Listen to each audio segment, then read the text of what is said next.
خشیت دل میں موجود ہوتی تو خدا کے محبوب کی بے ادبی کرتے نظر نہ آتے، خدا کے محبوب کی توہین کرتے نظر نہ آتے۔ پتا چلا ہر جرم کی وجہ اللہ کا خوف نہ ہونا، اللہ کی خشیت نہ ہونا، دلوں سے خوف خدا کا نکل جانا۔ میرے پیارے آقا صلی اللہ علیہ وسلم کے پیارے دیوانوں، لوگ بنڈی کر کے بم کیوں برساتے ہیں اللہ کے بندوں پر؟ اس لیے کہ اللہ کا خوف دل میں موجود نہیں ہے۔ ڈاکٹر بن کر کے کڈنی کیوں چراتے ہیں؟ دل میں اللہ کا خوف موجود نہیں ہے۔ اللہ اکبر، سامان میں ملاوٹ کیوں کرتے ہیں؟ اس لیے کہ دل میں اللہ کا خوف موجود نہیں ہے۔ پتا چلا جس دل میں خشیت ربانی بس جاتی ہے، جس دل میں اللہ کا خوف بس جاتا ہے، پھر وہ بندہ فرشتوں سے آگے نکلتا ہوا نظر آتا ہے۔ میرے آقا صلی اللہ علیہ وسلم کے دیوانوں، اسی لیے تو میرے آقا مصطفیٰ کریم رؤوف الرحیم صلی اللہ علیہ وسلم ارشاد فرماتے ہیں جب کوئی اللہ کے خوف سے کانپتا ہے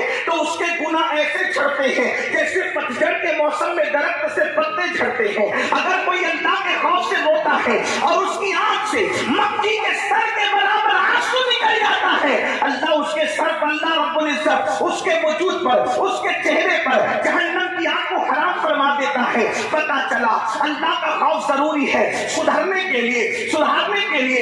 اسی لیے اللہ نے اپنے محبوب سے فرمایا یا ایھا المدثر قم فانذر، اے کمبل اوڑھنے والے اٹھیے اور اپنی قوم کو ڈرائیے۔ اللہ اکبر، جو بھی نبی تشریف لائے وہ ڈرانے کے لیے آئے، وہ خشیت ربانی کا زیور دینے کے لیے آئے۔ اب سنو تو گویا کہ خطبے میں پڑھا جا رہا ہے اللہ اکبر کا شادی سے پہلے بھی اللہ سے ڈرنا، شادی کرتے وقت بھی اللہ سے ڈرنا، شادی کے بعد بھی اللہ سے ڈرنا۔ اب کیا پتا چلا شادی سے پہلے ڈرنے کا مطلب کیا؟ مثال کے طور پر اگر کوئی بندہ بالغ ہو جائے یا کوئی بچی بالغ ہو جائے اور اس کے بعد اللہ اکبر جوانی کی دہلیز پر قدم رکھے، اب ہوتا کیا ہے؟ جوانی لاؤبالی ہوتی ہے، جوانی دیوانی ہوتی ہے، جوانی کے اندر ٹھہراؤ نہیں ہوتا، جوانی کے اندر جذباتیت ہوتی ہے، جوانی کے اندر بہاؤ ہوتا ہے، جوانی کے اندر اللہ اکبر چلبلا پن ہوتا ہے، جوانی کے اندر آنے والے حالات پر جو وہ نظر نہیں ہوتی، سوچ میں گہرائی نہیں ہوتی، سوچ میں گہرائی نہیں ہوتی۔ انسان نتیجے سے بے خبر ہو کر کے اپنی ساری خواہشات کو عملی جامہ پہنانے کی کوشش کرتا ہے۔ تو بتایا جا رہا ہے شادی سے پہلے بھی اللہ سے ڈرتے رہنا۔ مطلب کیا؟ آج کل حالات کیا ہے؟ فلمیں دیکھنے کی وجہ سے، سیریل دیکھنے کی وجہ سے، گندی فلمیں دیکھنے کی وجہ سے، انٹرنیٹ کے جنگلات کے اندر اللہ اکبر، اللہ اکبر، انٹرنیٹ کے جنگلات کے اندر گم ہونے کی وجہ سے آج 16 17 سال کے لڑکے اور لڑکیاں شادی سے پہلے اپنا سارا سرمایہ لٹا بیٹھتے ہیں۔ اللہ اکبر، وہ سب کچھ کر کے اپنی حیا، اپنی غیرت، اللہ اکبر، اور وہ سب کچھ اپنا سرمایہ کھو دیتے ہیں۔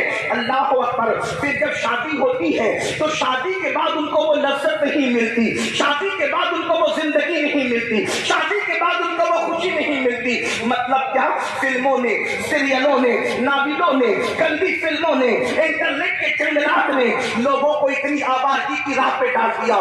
چھوٹی عمر میں لڑکے اور لڑکیاں، سب نہیں بلکہ کچھ کی بات کر رہا ہوں، لیکن چونکہ بات ہوتی ہے تو پھر بات کے طور پر ہوتی ہے۔ میں یہ نہیں کہتا کہ میری قوم بگڑ گئی، واللہ ہرگز نہیں، آج بھی میری قوم دوسری قوم سے بہت زیادہ بہتر ہے، لیکن چونکہ ہم آئے ہیں اصلاح کے لیے تو دل کی بات اگر دلبر سے نہ کہیں گے تو کس سے کہیں گے؟ دل کی بات اگر دلدار سے نہ کہیں گے تو کس سے کہیں گے؟ اجنبیوں میں تھوڑی دل کی بات کہی جاتی ہے۔ میرے پیارے آقا صلی اللہ علیہ وسلم کے دیوانوں، 16 17 سال کے لڑکے اور لڑکیاں کبھی زنا، کبھی بدکاری کے اندر ڈوب جاتے ہیں۔ شادی سے پہلے سب کچھ لٹا دیا جاتا ہے۔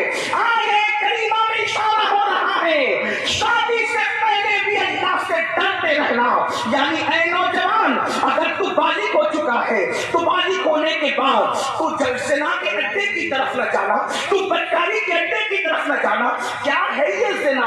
اب میں بار زنا کا نام نہیں لوں گا، اس لیے کہ چھوٹے بچے اور بہنوں کا بھی خیال ہے۔ اب میں بدکاری کہوں گا تو بدکاری سے مراد آپ سمجھ جائیں گے میں کیا کہنا چاہتا ہوں، اور اس کے بعد پھر جب دوسرے عنوان پر بدکاری کہوں گا تو اس کا مجھ سے مراد میری یہ ہوگی کہ مرد کا مرد کے ساتھ غلط کام کرنا اور عورت کا عورت کے ساتھ غلط کام کرنا. لیکن آج کے میں آپ کو بتاؤں, اللہ اکبر, زنا جیسی بدی کے قریب آج مسلم لڑکے اور لڑکیاں جا رہے ہیں اور اس کے بعد اس کو فیشن کا نام دیا گیا ہے, اس کو گناہ نہیں سمجھا جاتا. سن لو, اللہ کے رسول صلی اللہ علیہ وسلم غیر کا نبی ارشاد فرماتے ہیں, جو لوگ بدکاری کرتے ہیں اللہ تبارک و تعالیٰ ان کو 6 مصیبتوں میں گرفتار فرما دیتا ہے, ان کو 6 مصیبتوں میں گرفتار کرتا ہے. نمبر 1, 3 مصیبتیں دنیا کی ہے, 3 مصیبتیں آخرت کی ہے. 2 منٹ کی لذت کے لیے اللہ کو ناراض کرنے والے میرے نوجوان ذرا دل کے کانوں سے سن لے. میرے آقا ارشاد فرماتے ہیں, سب سے پہلے اس کے چہرے کی رونق ختم کی جاتی ہے, اس کے چہرے کا نور ختم کیا جاتا ہے. آج پوچھنا چاہتا ہوں, کل کا ہمارا 50 سال پہلے کا جوان 18 سال کی عمر میں اس کا چہرہ دیکھو تو کھلتے ہوئے گلاب کی طرح لگتا تھا.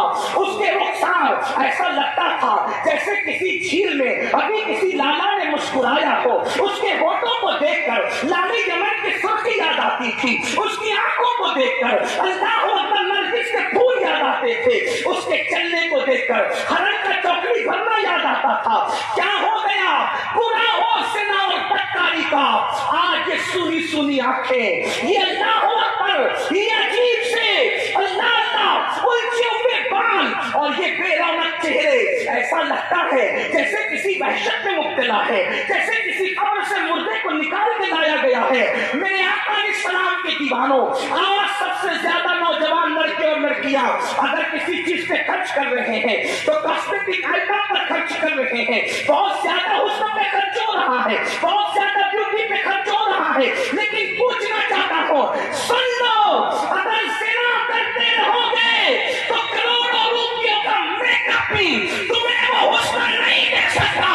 پاک دامن بنتے چلے جاؤ, خدا تمہارے چہرے کو جگمگاتا رہے. زمین کے اوپر بھی چہرہ جگمگائے گا, جنازے میں بھی چہرہ جگمگائے گا, قبر میں بھی چہرہ جگمگائے گا, اور میدان محشر میں وضو کی برکتوں سے چہرہ 14ویں رات کی طرح جگمگاتا نظر آئے.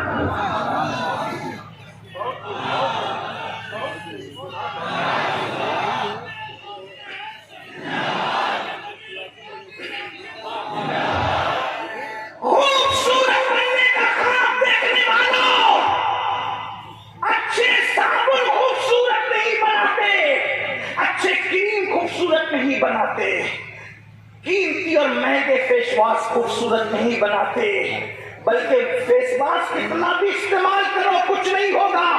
نگاہوں کے اندر حیا پیدا کرو, اس طرح سے جیسے قرآن کہتا ہے, قل للمؤمنین یغضوا من ابصارہم, اے میرے محبوب مومنوں سے فرما دے کہ وہ نگاہوں کو نیچی رکھیں, اپنی نگاہوں پر حیا کا پہنا بٹھا دیتے, اللہ تیری آنکھوں میں بھی چمک دے گا, تیرے چہرے پر بھی چمک عطا فرمائے گا. تو زنا کی وجہ سے چہرے کی چمک جاتی ہے, چہرے کا نور جاتا ہے, چہرے کی چمک اڑ جاتی ہے, چہرے کی رونق ختم ہو جاتی ہے, اور اس کے بعد جو دوسری چیز ختم ہوتی ہے, اللہ کے رسول غیب کا نبی سچے سچے صادق و مصدوق فرماتے ہیں, اللہ اس کی رزق میں کٹوتی کر دیتا ہے, اس کا رزق تنگ کر دیتا ہے. آج دولت کے لیے سعودی تک جانے والوں, دولت کے لیے دلی اور کلکتہ تک کا سفر کرنے والوں, دولت کے لیے دبئی تک کا سفر کرنے والوں, اپنے وطن کو چھوڑ کر دولت کے لیے مارے مارے پھرنے والوں, اگر زنا سے تمہارا رشتہ قائم ہے تو غیب کا نبی قاسم نعمت فرما رہے ہیں کہ جس نے زنا کیا اللہ اس کی روزی میں تنگی پیدا کرے, روزی تنگ ہوگی, روزی میں تنگی ہوگی. اور تیسری چیز میرے آقا مصطفیٰ جان رحمت صلی اللہ علیہ وآلہ وسلم فرماتے ہیں, اللہ اس کی عمر کو بھی شارٹ کر دیتا ہے, مختصر کر دیتا ہے. چہرے کی رونق گئی, رزق سے برکت گئی, عمر کم ہو گئی. اور آخرت میں جو 3 اس پر مصیبتیں ہیں, نمبر 1, اللہ اس کا حساب سختی سے لے گا, اللہ اس کے ساتھ کلام نہیں فرمائے گا, اور وہ دائمی طور پر عذاب کے اندر مبتلا رہے گا. دائمی سے مراد بہت دیر تک، بہت لمبی مدت تک، بہت دیر تک وہ عذاب میں مبتلا رہے گا. اور عذاب بھی کیسا؟ فقی ابو اللیث سمرقندی رحمت اللہ تعالی علیہ لکھتے ہیں جہنمی جب جہنم میں جائیں گے تو سب کا حال برا ہوگا، لیکن وہ زانی، وہ بدی اور بدکاری کرنے والے جب جہنم میں داخل کیے جائیں گے تو ان کے ہاتھوں میں آگ کی زنجیریں ہوگی. آگ کی زنجیر. اگر کوئی پولیس والا جیل کی کڑیاں پہنا دے جو لوہے کی ہو تو کتنی شرمندگی ہوتی ہے، لوگ منہ چھپا لیتے ہیں، لوگ سر نہیں اٹھاتے. نادان جیلوں کی زنجیروں سے اتنا شرماتا ہے. جہنم کی آگ کی بنی ہوئی زنجیریں ہوگی. آج کسی ہیرو اور اداکار کی نقل کرتے ہوئے، اور اگر میری بہنیں بھی اس بلا میں مبتلا ہیں، یقیناً وہ ایسی تو نہیں ہے، لیکن ان سے بھی اللہ اکبر دل سے فریاد کرتے ہوئے پوچھنا چاہتا ہوں، اے میری بہن، تو صنف نازک کہلاتی ہے. اگر تجھے اگربتی کا چٹکا لگ جائے تو تو بے چین اور بے قرار ہو جاتی ہے. پیاز کے چھلکے، اللہ اکبر، پیاز کے چھلکے کاٹتے ہوئے یا پیاز کاٹتے ہوئے اگر تیری انگلی چھری سے کٹ جائے تو تو کتنا چیخ پڑتی ہے.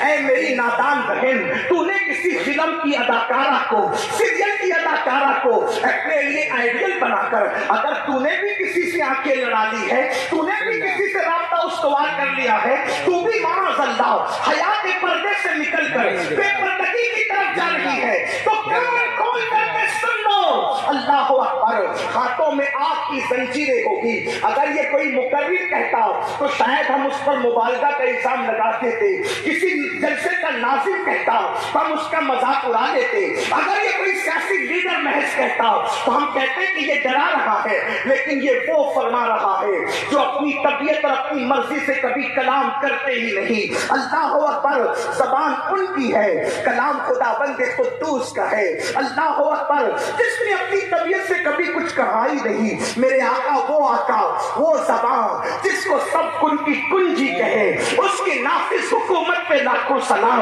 وہ دہن جس کی ہر بات وحی خدا، چشمہ علم و حکمت پہ لاکھوں سلام. مسلمانوں تمہیں ڈر نہیں لگتا؟ اے میری قوم کے جوانوں، اپنے نازک سے وجود پر تمہیں رحم نہیں آتا؟ او نادان، دوسروں سے نفرت کرتے کرتے کیا تمہیں اپنے جسم سے بھی محبت نہیں؟ مئی کی گرمی کی تپش برداشت نہیں کر سکتے؟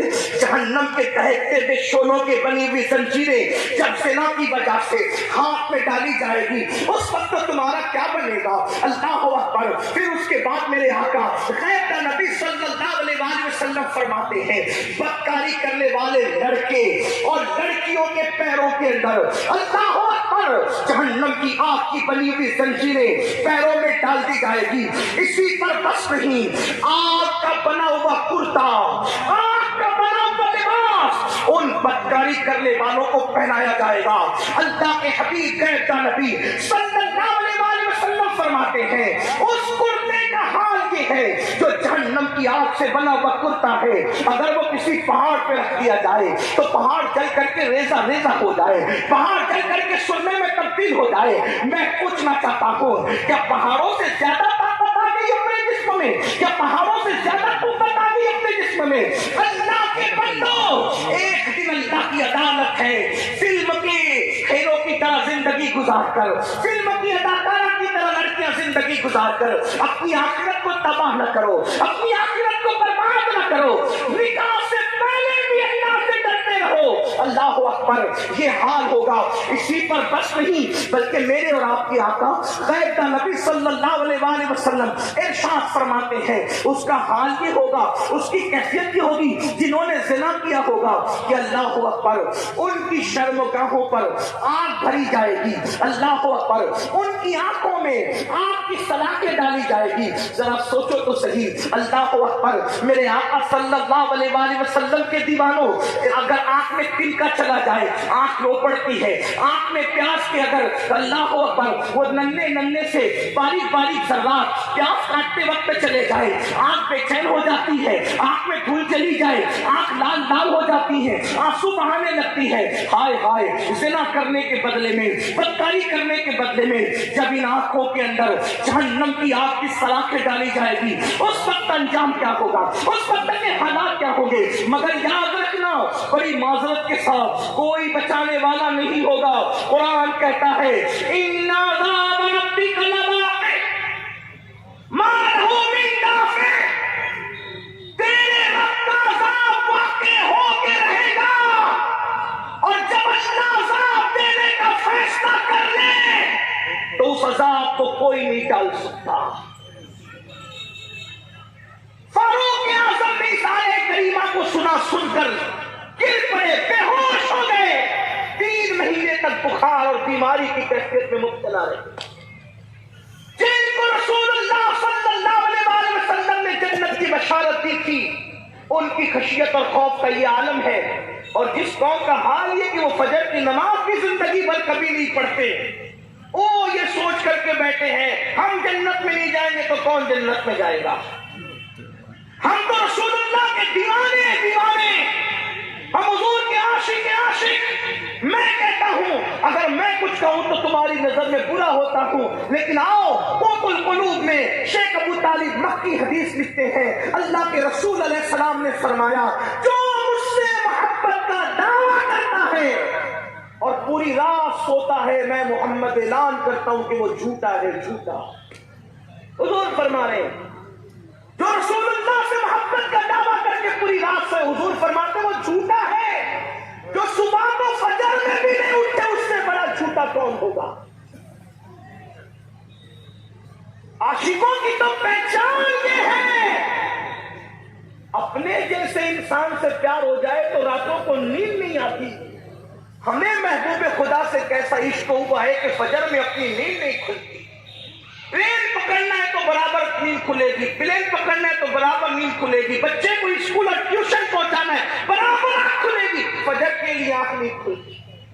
کتنا سادگی کے ساتھ بہانا ہے، اس کا مطلب کہیں نہ کہیں ہم چیٹنگ کریں۔ میں تو یہ نہیں کہتا کہ تم عاشق نہیں ہو، کیونکہ میں نے کسی کا دل چیر کر نہیں دے، سب سے بڑا مجرم اور بد عمل تو میں ہی ہوں، میں کسی پہ کیا انگلی اٹھا سکتا ہوں، لیکن اتنا ضرور کہوں گا اللہ کے رسول علیہ السلام نے جن کو دنیا میں جنت کی بشارتیں دی تھی، وہ عذاب کی آیتیں سن کر 3 مہینے تک بیمار ہے، اور ہم عذاب کا ذکر سن کر کے ہنستے ہیں۔ مولانا ہم کو ڈرا رہے، مولانا ہم کو ڈرا رہے، کیا اللہ غفور الرحیم نہیں ہے؟ مولوی صاحب اتنا نہ ڈراؤ۔ یہاں مجھے امام المتکلمین علامہ نقی علی خان علیہ رحمہ کا ایک جملہ بہت اچھا یاد آتا ہے۔ آپ فرماتے ہیں خدا کو کریم جان کر گناہ کرنے والے، خدا کو کریم جان کر گناہ کرنے والے خدا کو قاتل جان کر زہر کیوں نہیں کھا لیتا؟ جیسے وہ کریم ہے تیرے گناہ پر تجھے جنت دے سکتا ہے، ویسے وہ قاتل بھی تو ہے، زہر پر تجھے زندگی بھی دے سکتا ہے، لیکن تو نے خدا کو قاتل جان کر کبھی زہر نہیں کھایا، اور خدا کو کریم جان کر تو گناہ کر رہا ہے۔ اس کا مطلب اس کی صفت رحیمی کا تو کتنا مذاق اڑا رہا ہے، اس کی صفت عفو کا تو کتنا مذاق اڑا رہا ہے۔ سن لو، اللہ کی محبت جس کے دل میں جتنی زیادہ ہوگی وہ اتنا زیادہ اللہ سے ڈرے گا، اس کے دل میں اللہ کا خوف اتنا زیادہ ہوگا، تو ڈر نہیں لگتا وہ جہنم کے دہکتے ہوئے شعلے۔ اللہ کے رسول فرماتے ہیں آنکھوں کے اندر آنکھ کی سلاخیں ڈالی جائے گی، کہ تو زنا کرتا تھا۔ بعض تو ایسے بھی بدماش وہاں ہوں گے، اللہ حدیث پاک میں آتا ہے مولا میں نے کوئی گناہ نہیں کیا، اللہ فرمائے گا اس کی زبان کو چپ کرو۔ قرآن کہتا ہے وَتُكَلِّمُنَا أَيْدِيهِمْ وَتَشْهَدُ أَرْجُلُهُمْ بِمَا كَانُوا يَكْسِبُونَ، زبان چپ کر دی جائے گی اور کلام کریں گے اس کے اعضاء، پھر ہاتھ کہے گا مولا میں نے تو حرام پکڑا تھا، پیر کہے گا مولا میں حرام کی طرف چل کر گیا تھا، ران کہے گی میں نے زنا کیا تھا، آنکھ کہے گی میں نے پاپ کیا تھا۔ اللہ فرمائے گا فرشتے، دو فرشتے، ایک فرشتہ کہے گا میں نے لکھا تھا، میں نے سنا تھا۔ اللہ فرمائے گا بندے میں تیرا ہر گناہ جانتا تھا لیکن میں نے پردہ پوشی کی تھی۔ زمین کہے گی میں نے تو دیکھا تھا۔ اللہ فرمائے گا اس نے میری پردہ پوشیوں کے باوجود توبہ نہیں کی، اس کو منہ کے بل گھسیٹتے ہوئے جہنم میں لے جا۔ اس وقت ناکامیوں کا کیا حال ہوگا؟ اور قوموں کی طرح ہم نہیں ہیں۔ یہ تو زنا کی بات ہوئی۔ دوسری بدکاری جو قوم لوط کا عمل لوگ کرتے وہ تو اور اس سے برا ہے عذاب کے اعتبار سے۔ اللہ کے رسول صلی اللہ علیہ وآلہ وسلم ارشاد فرماتے ہیں جب کوئی مرد کے ساتھ بدی کرتا ہے تو شیطان خدا کا غضب دیکھ کر وہاں سے شیطان بھاگ جاتا ہے، شیطان بھاگ جاتا ہے وہاں سے اللہ کے غضب کو دیکھ کر، اور فرشتے دیکھتے ہیں کہ ابھی آسمان زمین پہ گر پڑے گا اس گناہ کی وجہ سے۔ بلکہ میں تو مسلمانوں سے کہتا ہوں اگر تمہاری بیٹیاں بے پردہ ہو کر تعلیم حاصل کرے تو تمہیں شرم نہیں آتی؟ جتنا اور سمے تم قوالوں پہ لٹا دیتے ہو اگر اتنی رقمیں بچا لو۔ جو اپنے بچوں کی شادیوں میں تم منگنی پر فضول خرچیاں کرتے ہو، 10 لاکھ کے کوئی حیدرآباد میں، کوئی دلی میں، کوئی بنگلور میں، کہاں 10 15 لاکھ کے صرف ہال کرتے ہیں۔ کاش کہ اگر یہ رقمیں بچ جائیں، عرس کی فضول خرچی، شادیوں کی فضول خرچی، ساتھ ہی ساتھ ایک اور ایڈ کر لیں، مجھے معاف کرتے ہوئے، چونکہ میں علیمیہ کے دامن میں کھڑے ہو کر کے مبلغ اسلام کے لگائے ہوئے درخت کے نیچے گفتگو کر رہا ہوں، مجھے یقین ہے حق بات کی تائید کی جائے گی، مجھے روکا اور ٹوکا نہیں جائے گا۔ اور میں کہتا ہوں عرس کی فضول خرچی بھی ختم ہو اور شادیاں کی فضول خرچی بھی ختم ہو، لیکن جلسوں کی فضول خرچیاں بھی ختم ہو اور اس کو تعلیمی اداروں پر لگایا جائے۔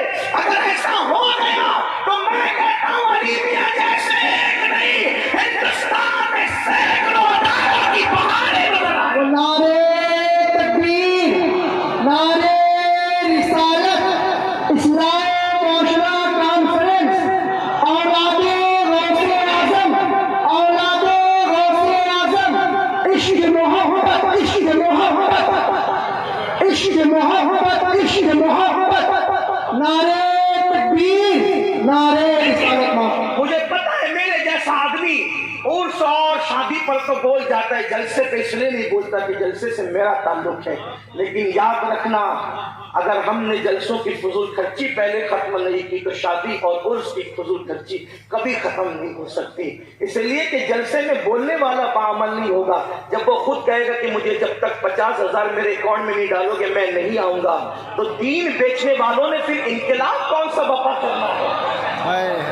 انقلاب تو مبلغ اسلام عبدالعلیم جیسے بے نفس لوگوں سے آتا ہے، انقلاب تو قائد اہل سنت شاہ احمد نورانی جیسے لوگوں سے آتا ہے کہ پوری دنیا میں گھومتے رہے مگر خود کا گھر بھی نہ کر سکے، اس لیے کہ جانتے تھے اللہ و بچڑیاں کوے گھونسلے بناتے ہیں اور کبھی گھونسلہ نہیں بناتا، نہیں تیرا نشیون قصر سلطانی کے گنبد پر کشائی ہے بشیرہ سر پہاڑوں کی جگہ۔ نعرے تکبیر، نعرے رسالت، اولاد غوث اعظم، اولاد غوث اعظم، نعرے تکبیر، نعرے رسالت۔ یہ مطلب مراد نہ لیا جائے کہ جو علماء خطبہ گھروں میں رہتے ہیں وہ کوئی چڑیا کبھی ایسا ہرگز مفہوم مختلف مراد نہ لیا کریں، لیکن اگر دین بیچ کر کے گھر بنانا پڑے تو پھر وہ چڑیے کبو کرنا، ہاں لیکن اگر قدرت عطا کر دے تو پھر بات دوسری ہے۔ ہاں مگر دیکھو عبدالعلیم صدیقی کا نتیجہ بتا رہا ہے مبلغ اسلام کا کہ زمین پہ خود کا گھر نہیں بنایا، پھر آخری میں خدا نے کیسا قیامت تک کے لیے ٹھکانہ عطا کر دیا کہ اگر آج مجھ سے کوئی پوچھے کہ المبلغ اسلام کہاں ہے تو میں کہوں گا کسی کے بارے میں یقین سے نہیں کہہ سکتا، لیکن جو جنت البقیع میں سو ہے ان کے لیے تو کہہ سکتا ہوں کہ وہ جنت میں ابھی بھی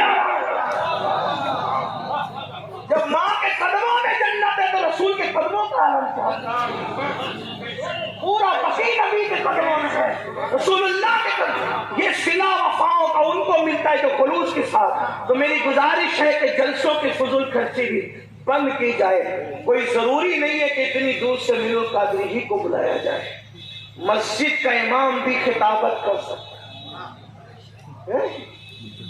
آپ، میں تو یہ کہتا ہوں، گویوں کو بلاتے ہو 50-50 ہزار دیتے اور مسجد کے امام کی تنخواہ بڑھانے کے لیے تمہیں بخار آتا ہے اور پھر کہتے ہو یہ 2 کوڑی کا مولوی، 2 کوڑی کا مولوی، جو جج آ جائے تو شادیوں میں اٹھ کے کھڑے رہتے ہو، وکیل آ جائے تو کھڑے رہتے ہو، اور امام کے لیے توجہ بھی نہیں کرتے کیونکہ وہ 2 کوڑی کا مولوی ہے۔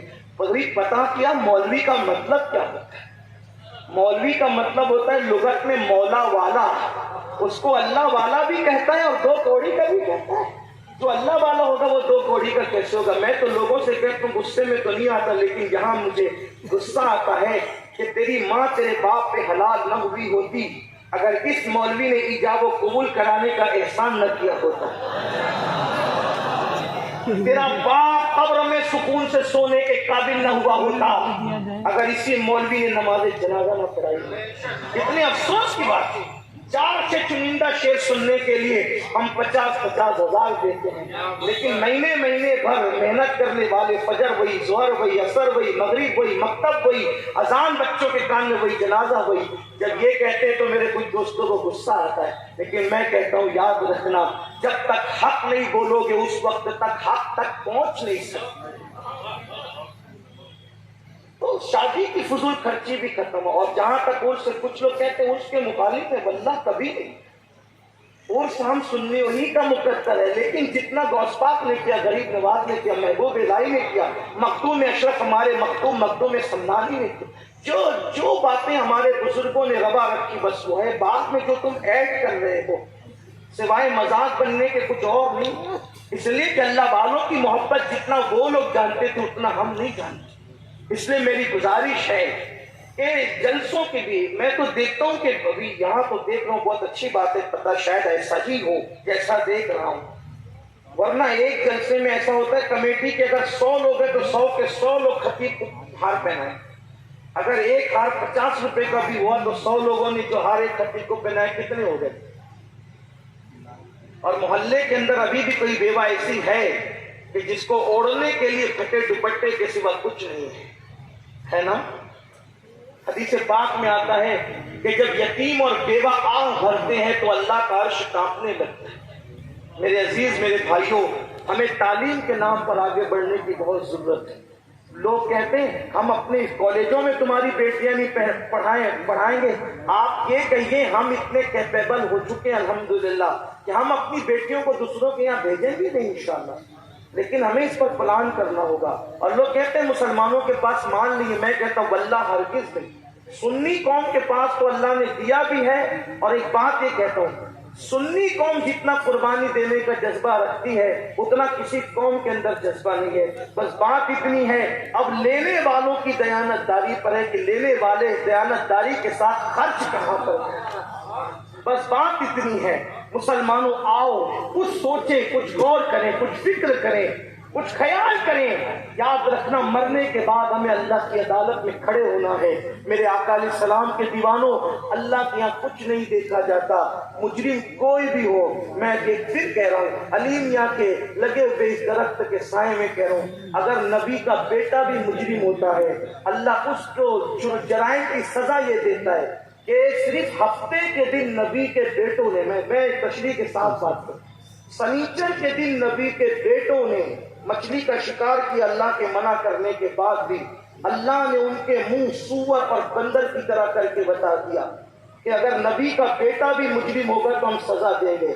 لوگوں کے تو نبی کے بیٹے ہونے میں آپ شک کر سکتے ہیں، لیکن جن کے چہرے خدا نے سور اور بندر کی طرح کیے ان کا نسب نامہ قرآن بیان کرتا ہے، یا بنی اسرائیل، اے اسرائیل کے بیٹو، اے یعقوب کے بیٹو، یعقوب تو نبی تھے نا علیہ السلام، یا بنی اسرائیل کہہ کر ان کے چہرے مسخ کرنے کی بات کہی گئی، اور ہمیں عبرت کے طور پر یہ تعزیانہ دیا گیا، اگر بنی اسرائیل آل پیغمبر مجرم ہو جائے تو ان کے چہرے سور اور بندر کی طرح کیے کرتے ہیں ہم کس کھیت کی مولی ہیں؟ یہ بالکل سچی سچی بات ہے. اگر آپ یہ سوچتے ہیں میں غوث پاک سے وابستہ ان کا مرید اور غریب نواز سے وابستہ ان کا مرید ہوں، میرے عزیز پیری مریدی اس وقت کام آئے گی جب آپ مرشد کے نقش قدم پہ چلو. آپ نے کوئی اور راستہ ایجاد کر لیا تو آپ یاد رکھنا ان لوگوں کو نبی کی اولاد ہونا کام نہ آیا. حالانکہ خاتم النبیین کے لیے مسئلہ الگ ہے، وہاں پھر اعلان ہے اللہ نصبی و سببی، اس کو کوئی یہاں چسپا نہ کرے. لیکن اولاد بنی اسرائیل بنی اسرائیل کو آل یعقوب کو سور اور بندر کی طرح کیا کہ نہیں کیا؟ بلکہ آپ کو حیرت ہوگی یہاں تو ایک بات اور نکھر کر آتی، تفسیر اٹھا کر دیکھیں. بنی اسرائیل میں 3 گروپ ہو گئے.